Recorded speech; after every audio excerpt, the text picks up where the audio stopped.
بسم الله الرحمن الرحيم، والصلاة والسلام على أشرف المرسلين سيدنا محمد وعلى آله وصحبه أجمعين. أما بعد، السلام عليكم ورحمة الله تعالى وبركاته. معنا اليوم أحبابي في الله حلقة مميزة فريدة من نوعها، خاصة بالمهدي عليه السلام، بعنوان في يوم خروج المهدي عجب العجاب أرني سمعك.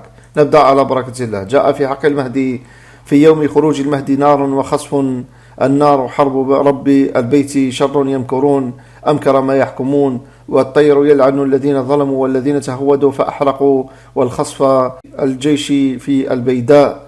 وجاء بنفس المخطوط المهدي يخرج، والرأس التي لن تفلت من العقاب الإلهي الفساد والكفر، ولا يلوذ إلا بالله في عهده استشرى. وكل مسلم أراد أن يحج البيت وقصد الله وجد عقبات، وأشرار يحلون الحج، وأمراء خرجوا أذلاء وآكروا الحاج. والماء سر الحياة يباع ويشترى، والكرامة اليهود لهم علو في زمن الوعد الأخير، لا للمسلمين، ولكن الله يفتن ويبتلي ويستر الشر بالخير. وأحسن خليفة أراد أن يموت شهيدا وأحسن منه من بعده، ثم الذين أسلموا. والنار تشتعل في كل الجزيرة إلا مكة حرسها الله والمدينة، ويموت الطير في السماء، ويلعن الجبابرة الذين بطروا فأفسدوا فكانوا أسباب العذاب والنكال من الله. والجيش الذي راح تجاه مكة خسف الله به وبكل جند الأرض، وكرم الله مهدي الأمة بنصر الله، إنه ينصر الذين أسلموا والذين هم صادقون.